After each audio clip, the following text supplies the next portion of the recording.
Hi everyone, my name is Hallie. I am the president of the Louisville Young Democrats, and I want to welcome you all to the District 43 Candidate Forum tonight with Robert Bell and Joi McAtee. So we are the Louisville Young Democrats. We are hosting the forum tonight in collaboration with all of the other Democratic clubs here in Louisville. You can find us on social media, on all of them at Lou Young Dems. If you want to get involved, we've got a membership form on there and a whole lot of other things coming up the rest of this year to kind of get more Democratic candidates elected and get more young people involved in politics. So the candidate forum is about to start right now.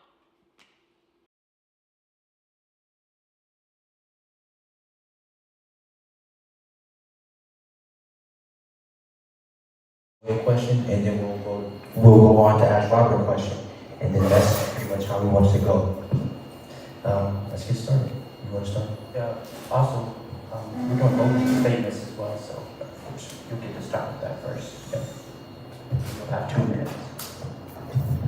All right. So to begin, we'll start with Joi and her opening statement. All right, thank you so much, and thank you to everyone who is here in person or watching via live stream. I'm excited for the opportunity to share a little bit more about myself this evening, and also thank you to the Louisville Young Dems for hosting this very important conversation.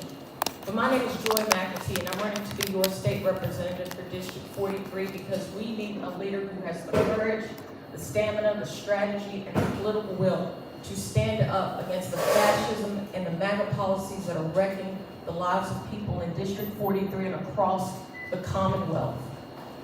When I was a kid, I used to watch the civil rights documentaries, and I would ask myself, I wonder what I would do in that moment.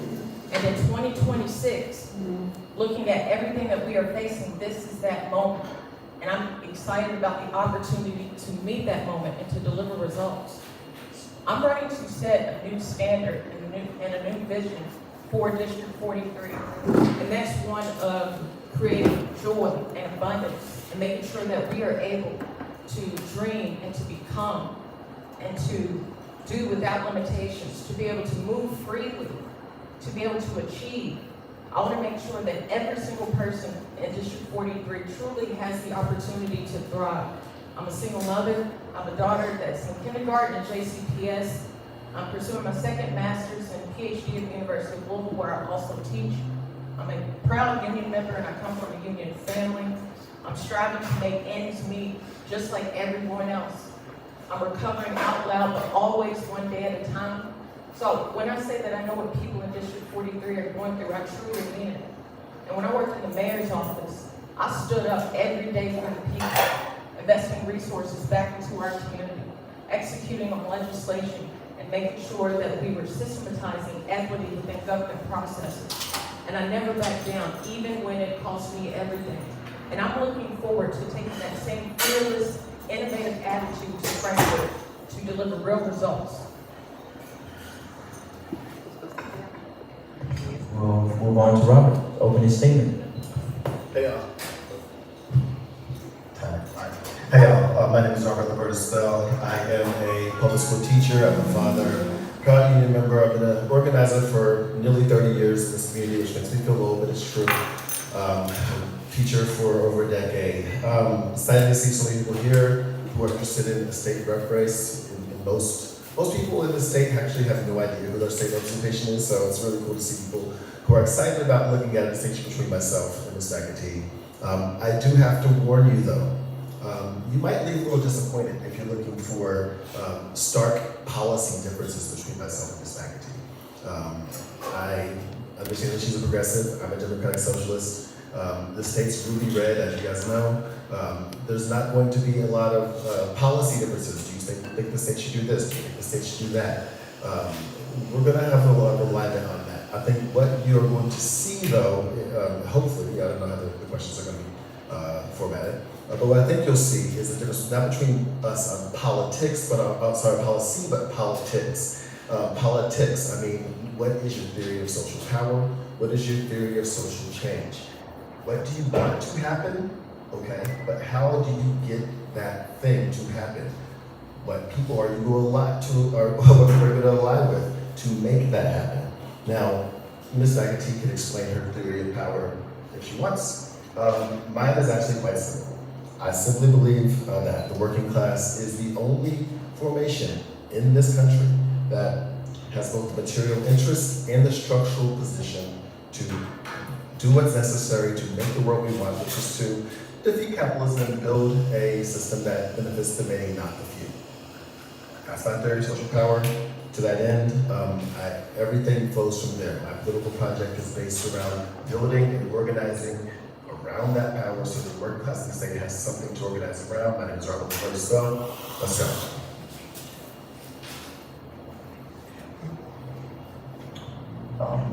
So Joy, we're going to start with you first.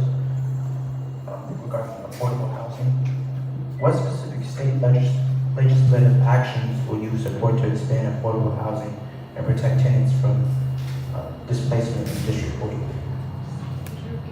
Sure. What specific state legislative actions will you support to expand affordable housing and protect tenants from displacement in District 43? I'm sorry, can we turn the down a little bit on the monitors? I think there's been a lot of rework.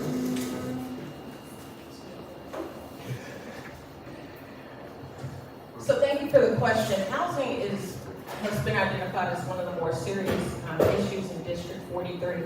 Right now, we have a lot of out-of-town corporations that are coming in and buying up large swaths of property, and they're just holding on to it and holding it.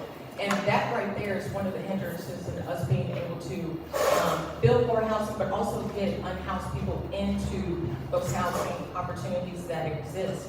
I know that there are efforts within Frankfurt right now between Democrats and Republicans in trying to do more to provide affordable housing for folks. I want to make sure that we have permanent affordable housing for people, and especially, again, keeping in mind our unhoused population as they are navigating various struggles and issues. I want to make sure that we have wraparound supports that are provided for them as well.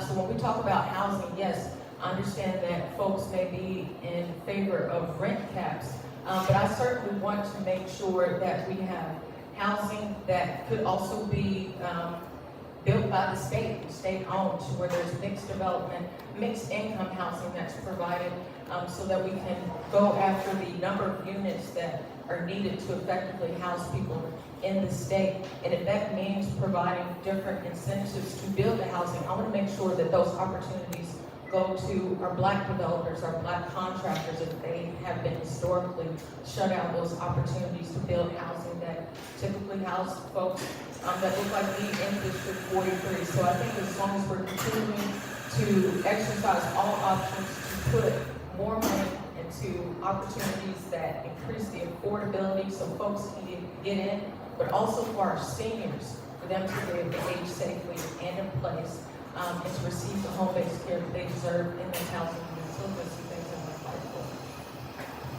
for. Take a question too? Yes. All right, so Ms. McAtee just said that some people are in favor of rent caps. Hello, I am some people.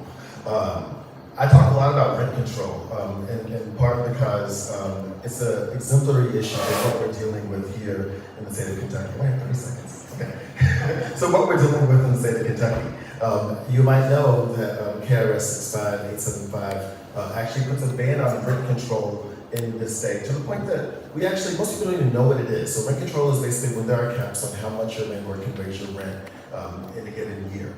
65875 bans rent control. Why? Because we have a developer lobby, a landlord lobby that gives money to both sides. Democrats and Republicans are opposed to rent control, and to that end are not in favor of working class people having that control over their lives, that stability in their lives. We actually have a mayor in this city who has said to my face, I will never, ever, ever, he said it 3 times, support rent control. So we have to overturn 65875, also 65874, outlaws, bans using voucher programs for affordable housing. And by the way, when we talk about affordable housing, we need to be talking about affordable housing at specific levels. The legal definition of affordable housing is 80% of the AMI, the area median income. In this district, District 43, the median household income is actually $34,000 a year. That is actually already 80% of the area median income. So many of the people who are below the poverty line who live in this district cannot actually get what's called affordable housing. We talk about affordable housing at 60% AMI, 40% AMI, etc. But back to rent control. Local governments can actually make rent control if we ban that. And I think that, we overturn that ban. And I think that there's some real opportunities here in Louisville for us to model that sort of thing. Now, onto the question of building public housing. I'm very much in favor of what is called the Vienna model for social housing, mixed income, high quality housing. I think the state actually has forgotten to build, but I think the state controls bonding authority, land use overrides, pension investment rules. Those are the things that the state can actually utilize to build quality social housing. So the city can model these things, the state can scale these things. I'm actually for this very much. Hey, so I'm gonna pause real quick. My name's Blake. I'm talking to Hallie, I was via text. I'm the vice chair. We are trying to make this not a debate. So there are an equal amount of questions for each of you. It's different. Whether it's being a mother of 6 or a grandmother of 4 with one on the way, whether it's running the Bell Project, whether it's standing up for what's right,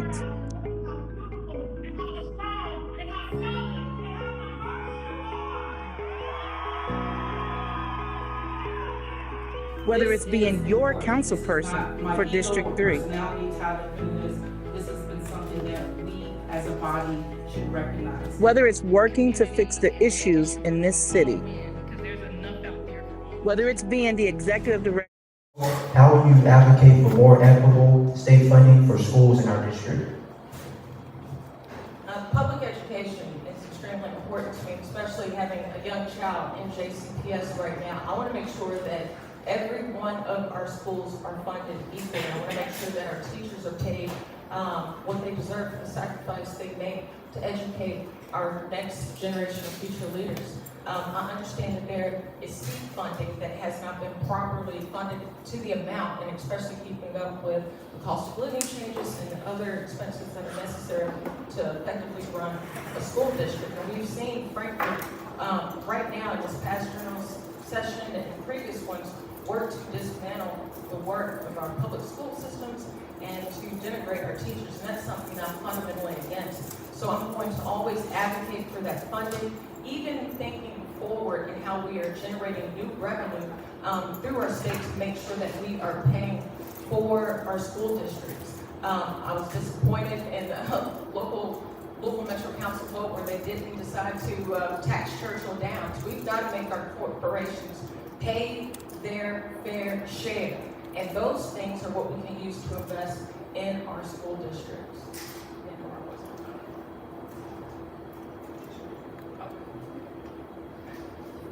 All right, this is just a Me Too thing. Another one of the things I talked about earlier. We completely aligned on this question. Obviously, seek funding. How many of you have some numbers real quick? So 2008 is my benchmark. I remember 2008. Raise your hand if you remember 2008. All right, 2008 was not some land of milk and honey. It was not some amazing time where the streets were paved with gold, but it was a time where our schools were way more adequately funded than they are now. So the seek funding is the main formula that's used to fund our schools. It's a per student fund amount. $388 per student per year was what the seek funding was in 2008. Now they cut the funding in 2008, and we haven't actually caught up to 2008 levels ever since. So right now, if you adjust for inflation, right now it's like $420 per student. But obviously it's been 18 years. So adjusting for inflation, if we just kept 2008 levels of funding, we'd have around $520 per year per student. It's $140 per year per student. It actually comes out to well over $100 million that would be in the JCPS system that is not in our system. I'm a public school teacher. I see every single day what happens. We disinvest from our schools. I can tell you horror stories. Things that will make your heart break about what happens in our schools because we don't have the funding that we need. So we need to get back up to 2008 levels of funding at the very least and more. All right, Robert, we'll start with you. This is in regards to environmental justice. So how do you plan to use state resources to address longstanding air quality and chemical odor concerns in District 43? Okay, so That's two interesting questions, because District 243, as you all may or may know, is an extremely diverse district. It's probably the most diverse district in the state when it comes to the different neighborhoods we have. We have some of the neighborhoods where the average area income is quite low, somewhere it's quite high.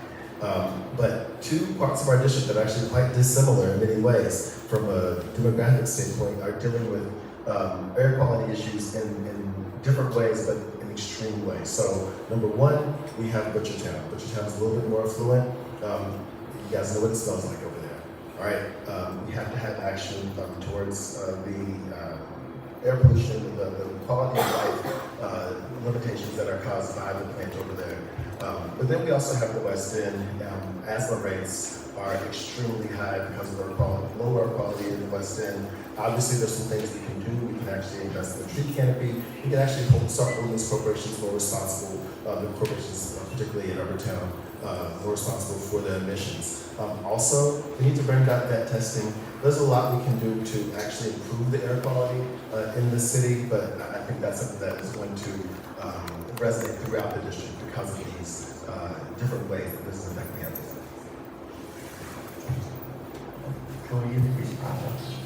Thank you. Yes, I agree with many of those things, especially about the fact that, we need to have clean air, safe water, and strong infrastructure. You all may have seen the news report that came out just today or maybe yesterday about our air quality.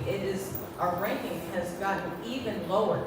So I want to make sure that we are strengthening the monitoring and enforcement around pollution and different contaminants that are in our community. And we know that we disproportionately are experiencing the health effects of that. I want us to be able to replace the lead pipes and the aging infrastructure that has surely been affected as a result of these chemicals that are invading our air. But then also, I want to invest in climate resilient infrastructure. And I think that would also create a new pathway for green jobs. But then, as my opponent said, that we have lots of those concrete islands. We need to reduce that by building up those tree canopies and converting those public concrete spaces into green spaces and places where people can gather. And I think that would do far better in helping us to reduce some of the negative effects that we've seen as far as environmental injustice that we have experienced. But then also for the people that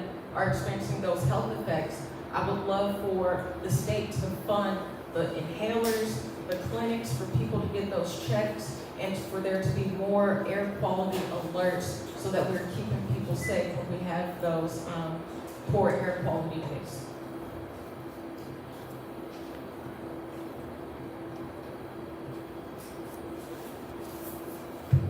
All right, so now we'll move to more individually based questions. So we'll start off with Robert.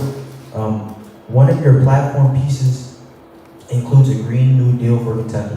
Tell us about this proposal and what it looks like for the residents in your district. Oh, so it actually looks like some of the things Ms. McAtee just talked about. Obviously, when we say Green New Deal, so a Green New Deal is a concept that has been kicking around in left organizing and environmental circles for a while. The premise behind it is simply that in order to transition to a more just economy that is also one that is more safe for us environmentally, that is resilient to climate change, etc., we have to involve the working class in that process. In a state like Kentucky, that means something that is called a just transition. A just transition means, okay, if there's going to be all these green jobs, this green infrastructure being built, we have to reteach and prioritize people who have jobs, who have made their careers in communities in dirty infrastructure, in climate negative infrastructure, and teach them how to do jobs that are green, etc. And that also means investing in green technology and in green infrastructure, prioritizing in an urban context our schools, neighborhoods that have been fundamentally and systemically disinvested from, like West Louisville, making sure that the people who are in West Louisville, the schools in West Louisville, the students in West Louisville are getting that adequate training so they can have jobs that are climate change resilient and that actually help us to advance as a society through climate change. So that's what that's about. There are different models for infrastructure. There's something called a LEED standard, LEED standard. That's sometimes in favor, sometimes out of favor, but we want to talk about what sorts of materials we're building with, but also what sorts of products we're investing in, and who gets those jobs. That's what a Green New Deal is, and we need to focus on it in order to both save our city, our state, but also to invest in working capacity. Hi, Joe, we'll move on to you. You said that the district needs steady leadership to achieve goals for its working families.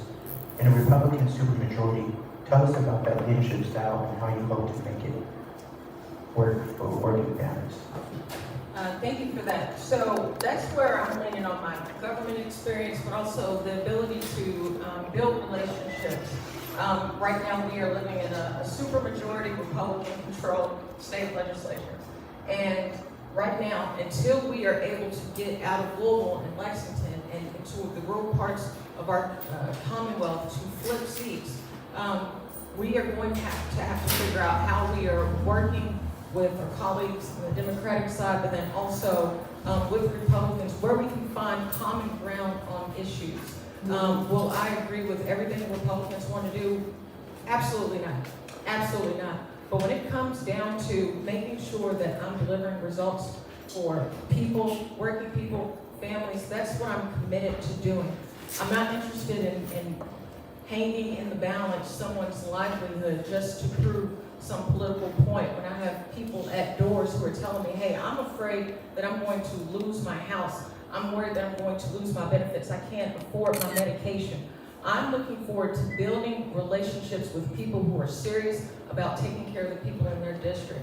Right now, that is the primary focus of why I am running, is to deliver results. And that will take some strategy, that will take negotiation. And I have a proven track record of even standing up to people who disagree with me and still getting things done. And that is my primary motivation, is how do I show up? And just being able to build a broad coalition. I've been able to do that even well before I decided to run for office. And that goes from being at Club Cedar to the C-suite. I have that ability to bring folks together who may not see things the same way, but then connecting and saying, hey, can we get this done for the people that we say that we want to see thrive? And that's going to be my primary focus. Thank you for that, Joy. Moving on to Robert. You said that strong families is one of your campaign priorities, and it is something built into your entire message. Tell us where this message stems from and what it means to have strong families in your district. Well, I don't recall what I said about strong families exactly, but I can tell you that when I say strong families, I mean strong communities in general. First off, I come from what I think is a very strong family. My father's in the house today. I learned a lot of values from him. I learned a lot from my grandmother, Maggie Jones, my mother. Strong families are the basis of our communities. And one thing I talk about a lot actually when I'm talking about voters on doors is when we talk about schools. Which is the main thing I talk about because that's what was my public school teacher. A lot of people like to say things like, oh, it starts at home. It starts at home. The behavior problems at school start at home. And there's obviously no disagreeing with that. That is just functionally true. A child's first place where they are learning values or learning anything is in their home. But what matters to me is that I know that the families in my school, even the ones that are struggling, even the ones that are the students who are, the most difficult students I've had, their families care about them. They just often don't have the resources. They don't have the spoons, as we say, to actually invest in their kids' lives in a way that would be optimal. My school, I talked yesterday to someone who's the Kentucky State President of the PTA, and she knows my school, and she knows that in the 10 years I've been at my school, my struggling school, we've only had a PTA, a functional PTA, for maybe a year and a half. So yes, families matter, and they're important, but we need to actually give families the resources they need in order to adequately support their kids. So when I say that, I'm simply saying, look, invest in those kids, invest in schools, stop shutting down Boys and Girls Clubs, stop ending summer jobs, stop over-policing, and make sure these families have the resources in their lives, the food on their table, strong jobs, and then they can actually have the infrastructure that is needed to invest in their lives and have time to participate in PTAs and things like that. So strong families as a kernel to building strong communities. Thank you for that, Robert. We'll move on to Joi now. Joi, you identified healthcare and maternity care as some of your top priorities. What personal experiences or motivations shape that focus, and what specific legislation will you introduce and support to address them? Healthcare should be a right, and right now we are seeing situations where people again have to choose between whether they're going to pay for their medications or their groceries. There was a gentleman in Portland in that neighborhood group that was talking about just, hey, is there anyone that can help me out with some insulin or some medication? It was a dire situation. That should not happen in the richest country in the world. And so one of the things I want to continue to do is make sure that we are, again, creating revenue streams so that we can take care and to protect Medicaid access and affordability here in our state. As it comes down to, you mentioned maternal health. I'm a Black mother, and we already know what the Black maternity mortality rates look like in Kentucky. It's so unfortunate that so many Black mothers and Black babies are dying because they're not getting the proper care that they need. So I would love to see more state investment that actually allows for home birthing options, that allows for doulas, that supports postpartum care well after a mother and baby go home, so that we can continue to support a healthy mom, healthy baby, and healthy families and a healthy community. We have to make sure that we are investing in that part of our district for our Commonwealth. And I would even say to Republicans, if you all believe in pro-life, then we need to be doing the things that make sure that kids make it from infanthood all the way to adulthood and senior living. So I definitely want to see more supports around how we are caring for mothers, how we're caring for babies, and prioritizing that in our Commonwealth. Thank you, Joi, for that. Moving on to Robert. You said that Frankfurt doesn't need another deal maker. We need someone who knows whose side they're on and won't flinch when it comes to a fight. Tell us about that passion and how you hope to use it in Frankfurt to support District 43. Absolutely, that's a great question. So, as we said before, Kentucky is a ruby red state. It's an 80-20 Republican majority. Getting things passed in the short term that are going to be optimal for us, for this district, but also for the working class in the state, is going to come with pretty long odds. But we have to have an agenda that is both short, medium, and long-term, short-term reforms, medium-term, and long-term solutions. Now, I feel like my responsibility when I get to Frankfurt next year has three components. Number one, defend. We have to defend our communities from the Republicans, and from really, frankly, some of the Democrats, I'm going to be honest, who have ill will towards our communities. And I say some of the Democrats because I know many people here are aware of my advocacy against the West End TIF. I still think it's bad for our communities, and Democrats pass that. So with that in mind, we have to think about the developers, the corporations, the Republicans, and even some of the right-wing Democrats having ill will towards our communities. We have to defend ourselves from these bills, these anti-trans bills, these anti-student bills, these anti-school bills, these anti-healthcare bills. Defend, number one. Number two, we have to build. That's the part that me as an organizer for 30 years, I think really informs my perspective. We can't just go in capitulating from day one. Oh, we have to make deals. No, yes, you might have to make deals. You might have to compromise, you horse trade, etc. That's what you do. But you have to be focused on presenting a long-term and medium-term agenda that the working class in the state can rally behind. I'm going to say this. And it's going to be perhaps not the best audience for this as we will be, but let's be real. 2014, there was a 54-46 majority for Democrats in the state house. It's an 80-20 Republican majority now. That responsibility, no one's taking responsibility for that fact. And I think that we've lost the working class in the state because if you ask 100 people on the street, what's the Democratic Party stand for? They will say, you get 100 different answers, but not one of them is going to honestly say this is going to give more power, more political power to the working class. You know why? Because nobody believes it, because it's not true. We need to change that long-term agenda. So defend, build, and then we fight. Number 3. All right, thank you for that, Robert. Joi, justice is a campaign priority mentioned more than once on your campaign site. What does justice mean to you, and how does that meaning help bring joy to your district? Justice for me for District 43 is, again, making sure that working people get the things and access to the resources that to help them thrive. We know that our communities have been exploited right now, and I'm glad my opponent mentioned the West End tip. That was awful how that was passed in the dead of the night. I mean, it literally came through the middle of the night. And then it was a signal that the West End was for sale. And I'm totally against that. I want to make sure that we have opportunities in place to empower people. I want to make sure that people in District 43 can own things. I want to make sure that people in District 43 have a say over the laws that are introduced, the bills that are introduced. One of my things that I plan to do is to make sure that we have a District 43 Advisory Council and a youth caucus so that we are expanding this opportunity for people to join in together and to rally around what we want to see from our elected officials, but also in creating a future that we all deserve. We have seen how women, especially Black women, have been treated in the city and our Commonwealth. We've seen these terrible examples of how Black women have been just discarded and have had their lives ended in Virginia and Louisiana.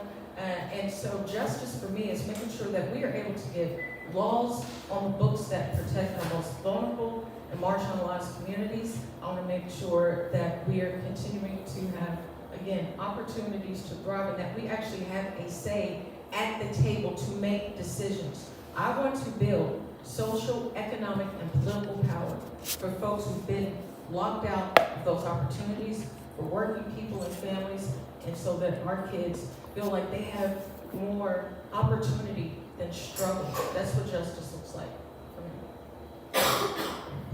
Thank you, Joi. Well, that's all the questions that we have, so are there any questions from the audience? Question, so you mentioned that you were against the TAD for the West End.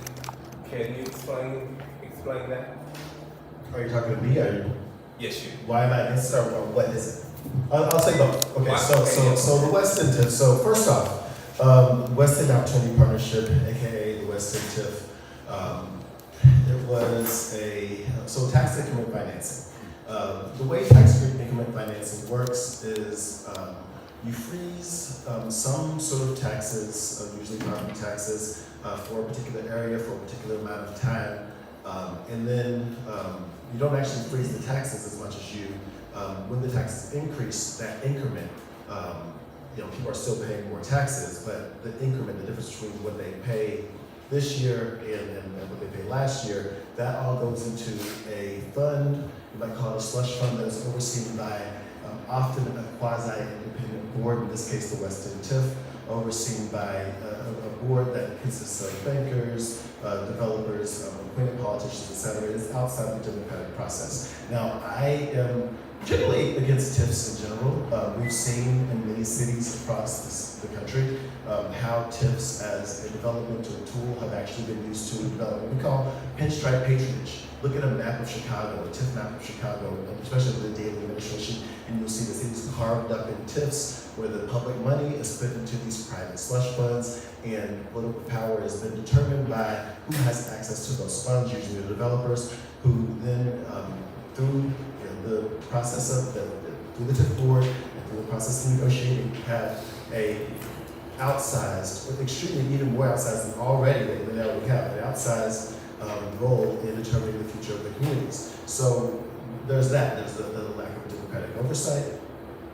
There's the risk of displacement that comes with TIFs. There's so much to TIFs. So now, again, I'm not ideologically opposed to them, like, you know, in the best of all worlds. I've seen actually a handful of TIFs that I thought were actually pretty cool. But again, you know, that's 2 out of maybe 1,000. I saw one in Milwaukee that had strong community partnerships attached to it. That would be something that was, you know, more or less still be against it, but less opposed. But what we experienced with the West End TIF, which was again passed by Republicans, but also the staunch support of Pam Stevenson and Gerald Neal, and other Democrats. You know, as Ms. McAtee just said, they put the West End for sale. It took development out of the democratic process, and it paved the way for displacement. I was very much opposed to it then, opposed to it now.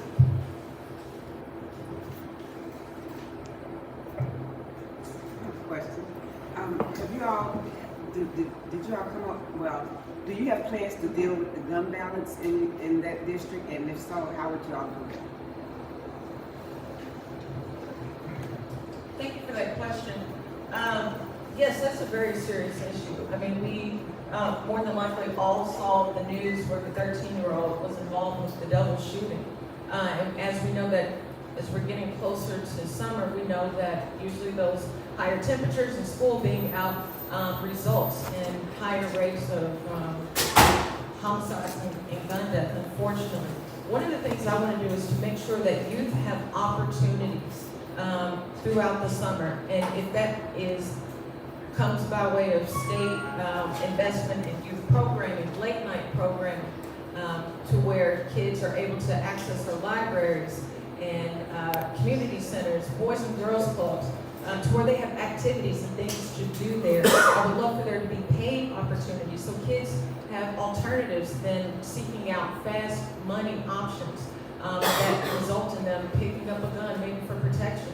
But anything that we can do to invest in jobs for kids, I think the state should invest in a statewide job and apprenticeship program beginning at the age of 15 to where you are able to learn new skills.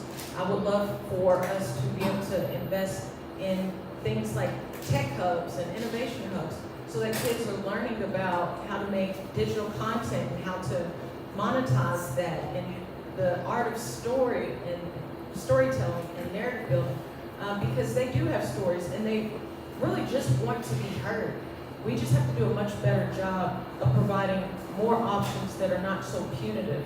I know that no one wants to see a child locked away for the rest of their lives, and there are many conditions that have caused that child to decide that they're going to pick up a gun.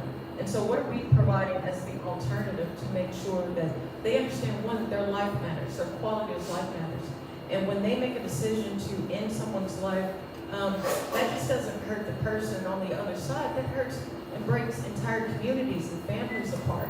And so I want to make sure that we are giving students and kids a reason to dream. And so that's why I talk about joy and abundance, because right now kids don't feel like they have a voice or an opportunity or a place in this world, so we have to change that. I'm going to take that question too.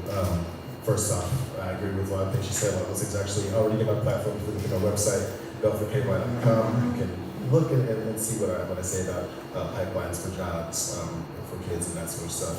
That's extremely important. Like I said, I'm a public school teacher. The school I teach at, a school called Homestead Academy North. It's a public middle school. I teach 7th grade English. I've been there for 10 years, and it's in South End. And literally every single year I've been there. Literally every single year I've had to deal with the reality that one of my kids, one of our former students, gets murdered. Every single year, it's like clockwork. It happens almost every summer I come back to school. And sometimes, I have to say, some of my students were the ones who pulled the trigger. Gun violence is something that's real for me. I think about it all the time. It weighs heavily on me. And that's why I understand that you have to treat it as a public health issue. All right? It's a public health issue, and a public health issue requires public health solutions. What we can't do is do what we've been doing, throwing more money at the police over and over and over again. You know, the definition of insanity, as they say, you know, repeat the same action, expecting the same different results. No, it's a public health crisis. It requires public health solutions. Some of the ones that Ms. McAtee just named. Investing in our students and our kids and our communities proactively. The data actually shows tends to have less gun violence. So we need to stop treating throwing more money at the cops locally, statewide, as the only solution to this problem. That's all.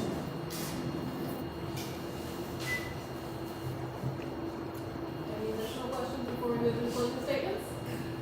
So what is your solution then? What is your solution? My suggestion just maybe the same thing she just said. So again, first off, reinvest in our schools. Reinvest in our schools. I'm saying bring back Boys and Girls Clubs, bring back the summer jobs programs that we used to have.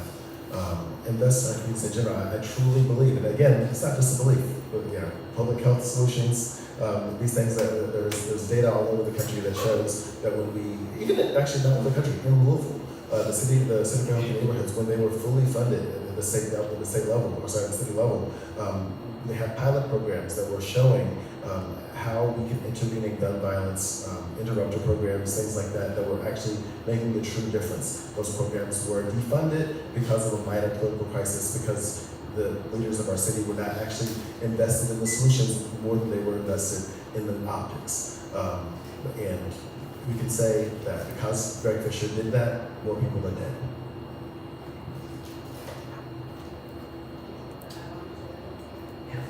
Yeah, I mean, if there was any one specific thing, when I'm talking about on my platform, systems of care, I do want, I'm sorry, I'm trying to look for the gentleman that asked the question. I do want to build out the District 43 care network, making sure that we, again, have that investment in youth programming, making sure that we are investing in mental health supports. That's something specific that I want to be able to unite our district around, again, as we are working to defeat so many of the big things that are seeing at the national level, at the state level, even locally. We can't negate to do some of those smaller actions and really just going back to basics to make sure that we're taking care of our kids, we're giving them a hope and a future, and just the ability to dream and believe in themselves.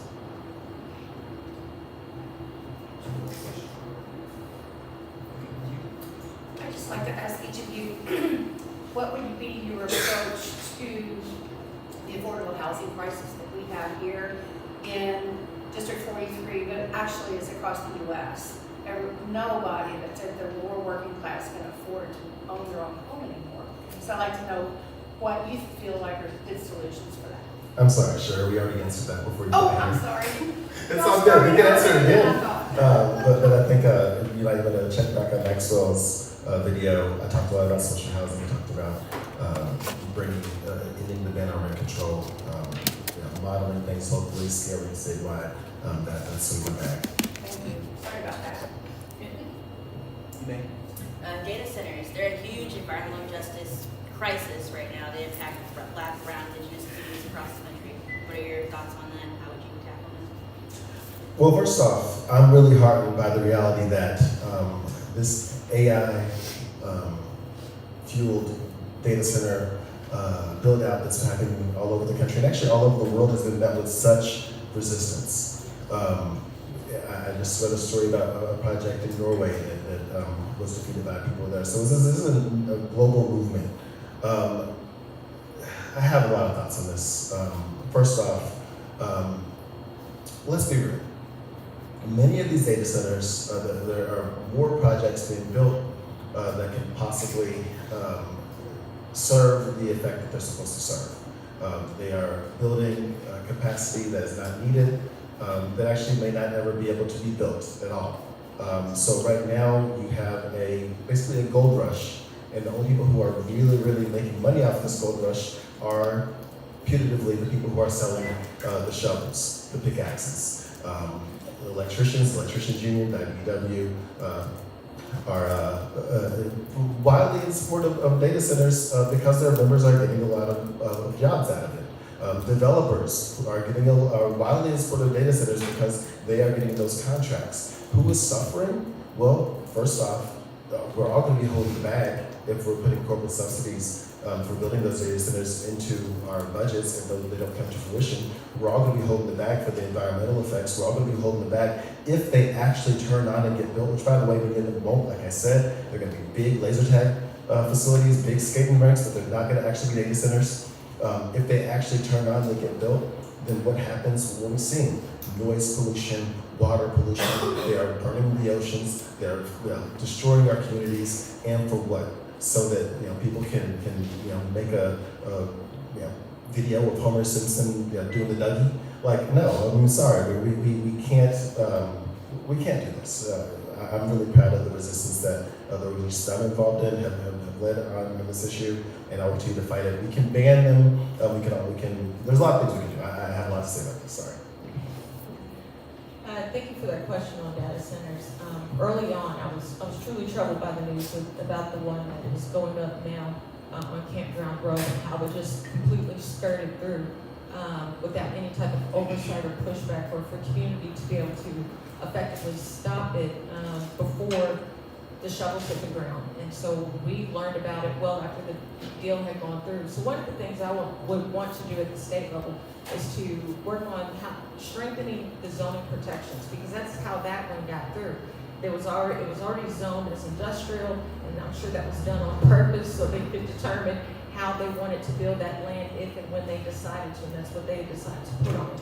Unfortunately, it was sold to us as economic development, and I'm tired of us being sold a dream and economic development coming in really as exploitation of our communities. I am gravely concerned about the strain on our natural resources. I'm gravely concerned about how this is going to impact our utility bills, again, for working people who are suffering right now with the rising cost of living. So one of the things that I want to do is, because we've already seen it defeated in other places like Oldham County and across our community, but and also working with some other grassroots leaders and organizers on this topic, is how do we get folks out? How do we get the word out to folks? How are we educating people about this? And then encouraging them to apply pressure to their Metro Council member, because it went through between the Planning and Zoning Commission. It was able to skate by, but I would want to see that moratorium reintroduced, and that's something that was not done. We have to really stand up and be bold against these things that do not create the types of long-term jobs, again, like we're told to us. And we have to deal with whatever noise pollution, sound pollution, air quality pollution that it's then going to create in our most under-resourced and underdeveloped and disinvested communities. Sorry about that. So real quick on that, I just want to say, Maine as a state, I think has led the way in just banning new data center build-outs. I pledge to, if it hasn't happened already, and locally, I want to make sure it happens in the state of Kentucky. All right, so that closes our audience's questions. So to end it, we would like Joi to begin with her closing statement, and then we'll move on to Robert. Well, again, I just want to thank everyone who's come out this evening to learn more about us and our platforms and what we stand for. We are in a critical time in our history, in our country's history, and world history, and looking at the composition of Frankfurt, we have a big fight ahead of us. And there's never been a time in my life where I've backed down, ever, no matter what it costs me. And what I want to do is make sure that when elected, I'm delivering for people in District 43 and in this Commonwealth. And I think we have to do two things at once. We have to organize, mobilize, and educate our district so that we, again, are on one accord in how we want to build a future that works for everyone, for working people, for our kids. And no matter what, thinking about this long game, we're gonna have to be able to get outside of our so-called progressive bubble in Louisville and Lexington and build coalition with people across the state to make sure that we're changing over leadership so we can start to see the type of legislation and policies that uplift people in our community. I want to build social, economic, and political power. I want to take on the corporate greed that has been raking our people over the coals. I'm focused on doing innovative things that helps to put money back into the pockets of District 43 residents and protecting those who are most vulnerable. We have an amazing opportunity right now as Trump's approval ratings disapproval ratings came out, right now sit at 67%. So how are we going to tap into that enthusiasm that we see people having as, hey, we've got to turn the tide here? I don't know what, the statement that my opponent made, that you asked the Democrat what they stand for. That's fine. I have always been people over party, people over politics. And right now, people want living wages. They want health care. They want housing that they can afford. They want to make sure that they can grow and thrive in the communities. They want to make sure that their tax dollars actually work for them. And so that's what I'm focused on. I hope that I can count on your support. I would humbly ask for your support on May 19th. Thank you. You may go, Robert. Thank you, Joy. Yeah, thanks again for everyone for being here, for listening to us. I think I told you guys at the beginning what you're going to see. I think that you saw what I said you're going to see. A lot of agreement on policy, maybe some disagreement when it comes to politics, through your change, through your power, how we get to where we're going. My name is Robert Bell. I am a teacher, I'm a father, I'm a democratic socialist, and I'm an organizer. And this is what I'm going to say. I agree with everything she just said about what we need to do. We need to bring this message outside of our so-called progressive bubbles. But we have to take some accountability for why the state is in the shape that it's in. What I said is true about the Democratic Party leaving the working class of Kentucky behind. You know how it's true? Because it's in the math every single time we have an election and we see how people throughout the state are voting. I do believe that a real agenda for working people that is around stronger schools, fairer housing, empowering workers across the state to be able to organize the jobs, getting that money back to our schools, to our communities that has been taken in the form of tax cuts to millionaires and billionaires and corporate subsidies, getting them back into our communities is a winning message that, with time, with the right level of organizing, can actually resonate to the working class across the state, because we need everybody in the city, we need all the working people in the state to come together to build the Kentucky that we all deserve. So, when it comes to healthcare, when it comes to homes, when it comes to jobs, when it comes to schools, we can find some common alignment, but we need to work at a grassroots level to make that happen. I'm an organizer first. We need to defend, build, and fight.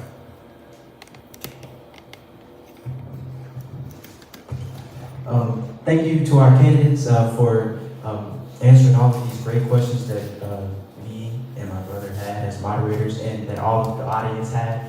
I want to formally conclude the forum for District 43, and I'll hand it over to Allie if she has anything else to say.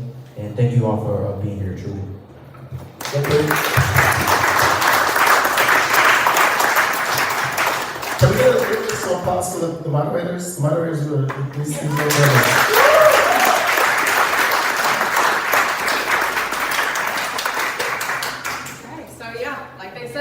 it's over, but don't take this as your opportunity to leave and not do anything else. Coming out to this forum was a fantastic opportunity to get to know these candidates, but in order for them to get elected, they need help. So, some of you all have already chosen your candidate, some of you all might still be making your decision. Take this as an opportunity to come talk to these people.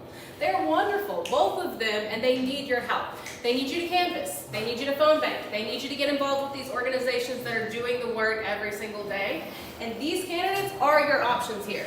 There's not a Republican running in this race, which means one of these candidates, after May 19th, is going to be your next state representative.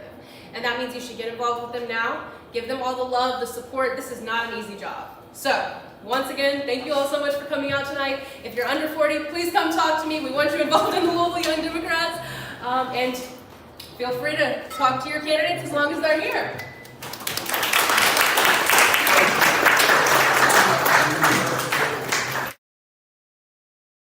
Through every note, every performance, the arts connect us. The arts connect us through joy and through awe, bridging cultures and generations. From intimate theaters to the grandest stages, the arts bring us together, reminding us that we're never truly alone. When we experience the arts, we experience each other. Kentucky Performing Arts. The arts connect us. Louisville, it is our chance to change the direction and to make it better. We deserve better. We get there together. This is brought to you by the people to elect Shamika Parrish Wright.